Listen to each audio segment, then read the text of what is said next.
Mesdames, Messieurs, bonjour. Les intervenants que vous allez découvrir nous viennent tout droit de Nouvelle-Aquitaine. Ils souhaitent ensemble répondre à un défi mondial, celui du changement climatique. Alors, quelle transition environnementale et énergétique cela revêt? Comment les entrepreneurs se mobilisent pour le sujet? Pour en parler, j'ai le plaisir de recevoir Hilaire Fossé. Vous êtes chef de service start-up à la région Nouvelle-Aquitaine. Et j'accueille également Laurent de Calbiac, le directeur régional Bordeaux pour BPI France. Laurent, je vous propose d'ouvrir le bal. Bonjour à tous. Alors effectivement, cette année, nous avons choisi de vous parler pour la bulle région Nouvelle-Aquitaine de transition énergétique et environnementale, un sujet qui est préoccupation partagée par je vais dire, tous les acteurs économiques aujourd'hui. L'idée, à travers les témoignages qui vont suivre, c'est d'une part montrer la dynamique en matière de transition énergétique et environnementale en Nouvelle-Aquitaine, en région Nouvelle-Aquitaine, et également démontrer que la protection de l'environnement, que les économies d'énergie ne sont pas incompatibles avec le développement économique. Ça, c'est important. En tout cas, chez BPI France, on en est convaincu. D'ailleurs, on a bâti un plan climat qui, sans rentrer dans le détail, est basé sur 3 piliers. Donc, à la fois le financement et l'accompagnement des entreprises en transition, le financement des acteurs des énergies renouvelables, où un domaine où on est présent d'assez longue date, et enfin le financement de l'innovation dans les green tech. Donc on ne parle pas seulement des entrepreneurs dont l'ADN est environnemental green, mais tous les entrepreneurs sont concernés avec la possibilité de transformer leurs activités et leurs organisations. Absolument, on s'adresse à toutes les entreprises. Hilaire Fossé, côté région, comment on appréhende ce défi majeur et évidemment le soutien pour les entrepreneurs? Alors la région l'appréhende depuis quelques années maintenant à travers un plan d'action qui s'appelle Néoterra et donc qui est une feuille de route qui vise effectivement à se donner des objectifs en matière de transition environnementale et climatique. C'est une feuille de route qui est transversale, elle intervient aussi bien sur les sujets de l'énergie, de la biodiversité, de la mobilité, de l'urbanisme, donc tous les sujets qui sont très effectivement dans leur ADN environnementaux et climatiques, mais également un volet entreprise, développement économique, acteurs économiques. Et donc, voilà, depuis maintenant effectivement 3 ans, avec un objectif 2030, d'avoir engagé un impact significatif sur les enjeux. Alors, je ne parle pas couramment la langue, mais Néoterra, ça veut dire nouvelle terre. Quelle terre on veut en 2030? On veut... Soyons ambitieux. Ambitieux. Si on veut effectivement sur le sujet qui nous amène ce matin effectivement dans ce temps, une économie en Nouvelle-Aquitaine qui soit une économie décarbonée, qui soit une économie effectivement respectueuse de l'environnement, qui soit une économie respectueuse des enjeux aussi sociétaux. Voilà, donc c'est ça l'enjeu. Eh bien, on va voir comment les entrepreneurs sont prêts à répondre à cet enjeu. Je vous propose d'accueillir Ronan Barbier. Vous êtes responsable dans l'antenne Limoges chez Cluster Soltena. Nous accueillons, je vous propose d'avancer au fur et à mesure. Laurent Thierry, vous êtes responsable du service transition énergétique environnementale pour Adi NA. Et Mathieu Neuville, le CEO de MatterUp. Merci messieurs, je vous propose de prendre les micros. Je remercie également Hilaire Fossé et Laurent de Calbiac. Je vais commencer avec vous, Laurent, et un... Comment ? Oui. Et avec peut-être une présentation de l'activité. En quoi justement elle s'inscrit dans les enjeux qu'on vient d'évoquer? Merci, bonjour. Eh bien, nous, ADI Nouvelle-Aquitaine, nous sommes l'agence de développement et d'innovation de la région Nouvelle-Aquitaine, dans laquelle BPI d'ailleurs est un des membres actifs et fondateurs. Nous, on s'inscrit complètement dans ce qui vient d'être dit par Laurent de Calbiac et Hilaire Fossé, puisque la feuille de route Néoterra parle de décarbonation de l'ensemble des secteurs de l'économie régionale. Donc nous intervenons sur 2 leviers. Le premier, c'est comment on peut accélérer cette décarbonation de l'ensemble des acteurs, les entreprises, les filières et les territoires. Et le second levier, c'est comment finalement cette décarbonation peut être un effet booster pour des entreprises innovantes, industrielles, qui mettent au point des solutions pour la décarbonation de l'industrie. Alors en réalité, nous, on s'occupe pour le compte de la région Nouvelle-Aquitaine et des acteurs de quelques sujets forts pour décarboner l'industrie autour des nouvelles énergies, donc toutes les solutions innovantes sur la production d'énergie, solaire, éolien, méthanisation, biogaz, etc. Tout ce qui permet donc aux entreprises de se décarboner. Le deuxième sujet qui est un axe fort de la région Nouvelle-Aquitaine qui tourne autour du stockage des énergies et notamment autour de deux axes très forts que sont la filière batterie. Donc vous avez des entrepreneurs en région Nouvelle-Aquitaine qui développent des projets de batterie avec un échelon évidemment régional mais dans une compétition bien sûr européenne et mondiale. Et la région Nouvelle-Aquitaine aujourd'hui est la région leader sur le développement des batteries nouvelle génération et des batteries pour plein d'usages, pour les usages de la mobilité, mais aussi de l'industrie, du stockage réseau. Évidemment, une grosse activité aussi sur l'hydrogène, puisque la région a une feuille de route sur l'hydrogène, et donc il faut développer des filières industrielles et de production d'hydrogène. Le troisième secteur applicatif sont les mobilités, et notamment le verdissement de tous les modes de mobilité, puisque la mobilité aérienne, routière, ferrée, et nautique et navale sont très présentes en région Nouvelle-Aquitaine, et donc on connecte les écosystèmes. Évidemment, tout ça se fait en lien avec les marchés applicatifs, l'industrie, l'énergie, le bâtiment. Et je pense que d'ailleurs Mathieu va vous expliquer comment une entreprise régionale offre des solutions pour la décarbonation du BTP. Laurent, juste une seconde, en un mot, on ne transforme pas un territoire, on ne transforme pas des filières d'un claquement de doigts ou d'un coup de baguette magique. C'est quoi les défis qui ont été relevés et puis surtout, quels sont les défis encore auxquels il faut répondre? Les défis sont drivés par le coût, évidemment, et par la robustesse des solutions. Donc ça, c'est deux grands défis parce qu'on ne change pas un mix énergétique ou on ne se décarbone pas en improvisant. Donc il faut des solutions robustes, il faut des financements robustes, il faut des solutions technologiques robustes et il faut des process d'industrialisation qui soient très robustes. Et c'est ce qu'offre l'écosystème régional et les financements BPI Région pour aider les entrepreneurs à de la robustesse. Vous parliez de technologies qui accompagnent ces changements. Ces technos, elles sont souvent aussi développées par les entrepreneurs.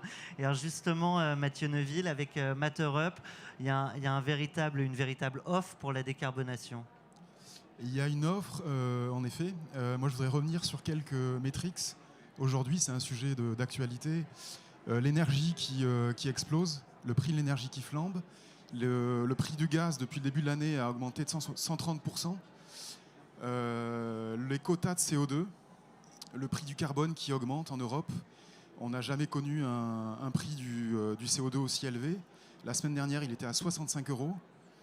Et également, ce qu'on sait peu, par rapport au ciment qui nous concerne en premier chef, c'est que les importations de ciment ont augmenté entre 2016 et 2020 et de façon significative.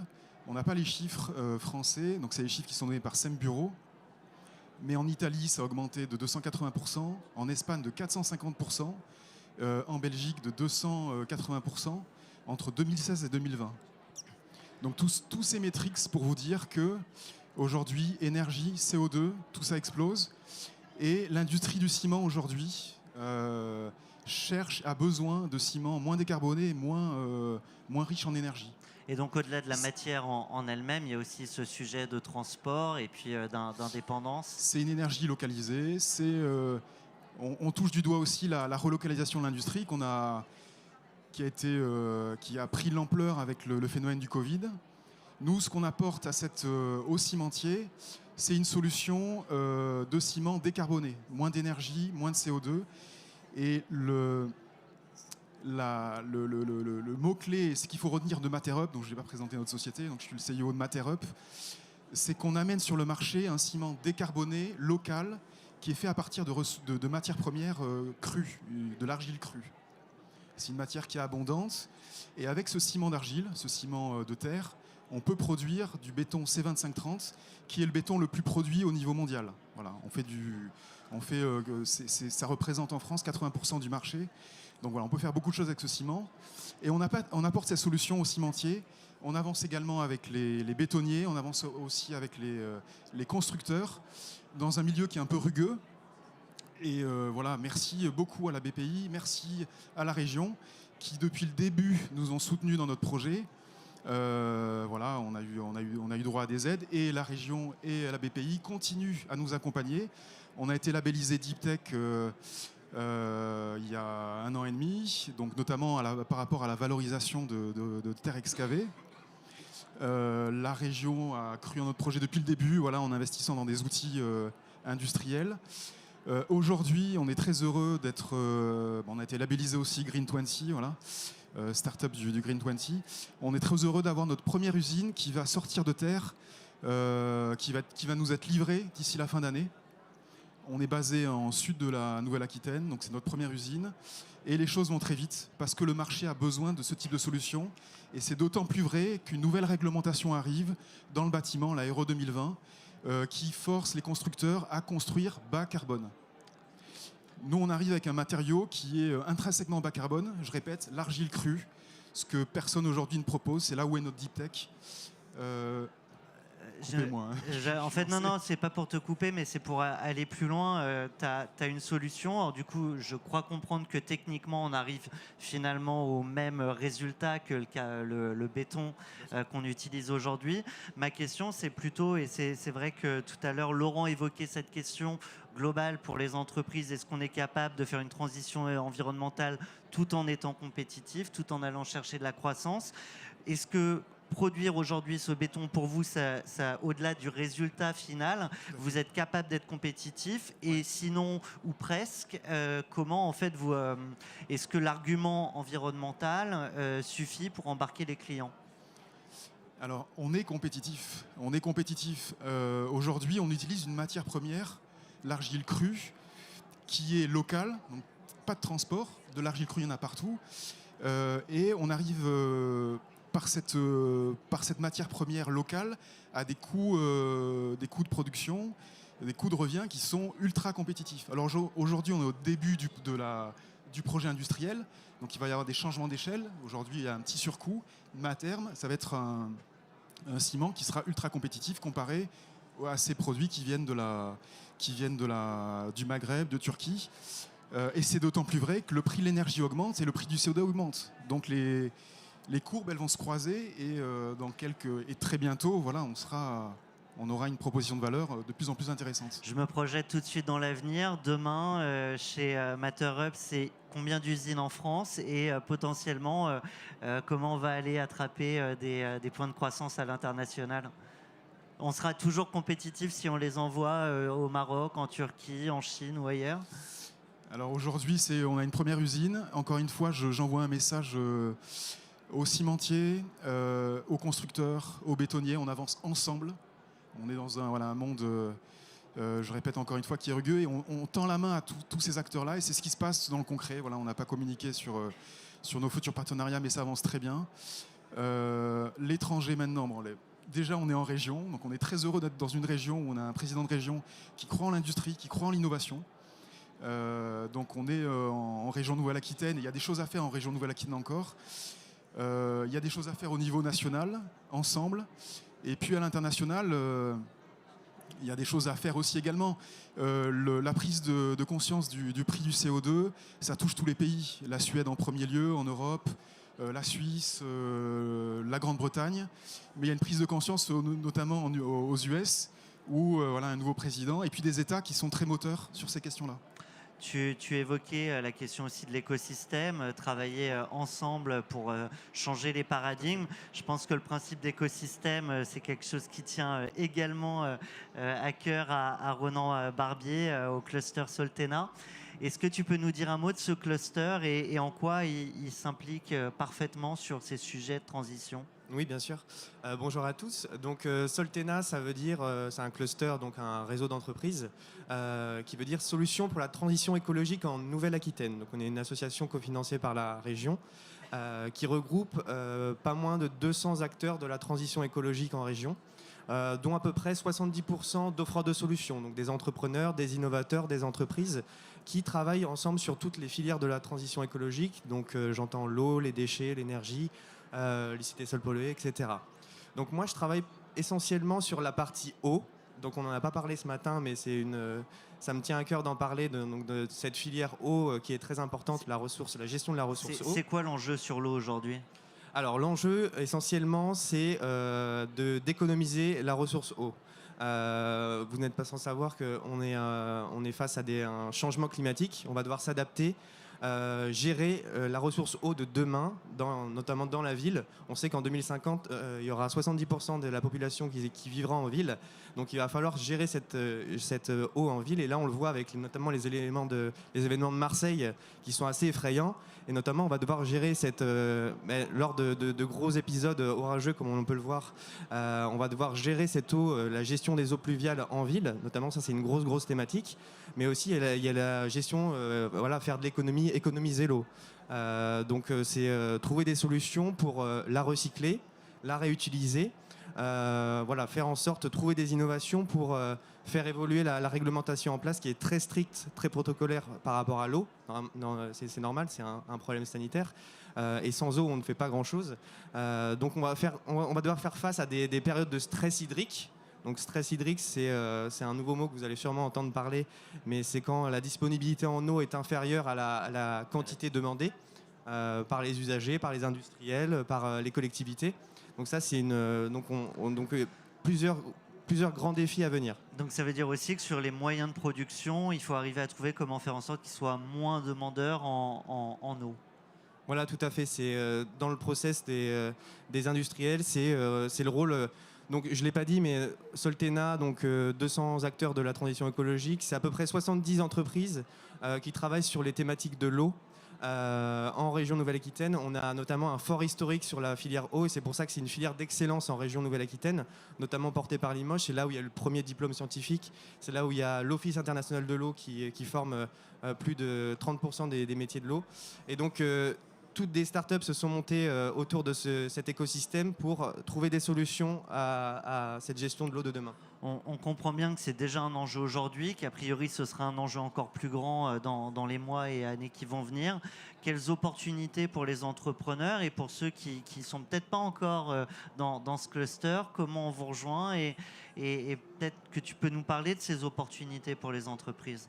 Alors comment on nous rejoint, c'est très simple, vous venez me voir. Il faut juste avoir une antenne, un SIRET en région Nouvelle-Aquitaine pour nous rejoindre. Nous, ce qu'on fait, c'est de la mise en relation. La mise en relation avec les entreprises, on offre une visibilité. On met en relation aussi avec les industriels et les collectivités qui ont des demandes, des besoins dans leur démarche de transition hydrique. Voilà, on parle maintenant de transition hydrique également.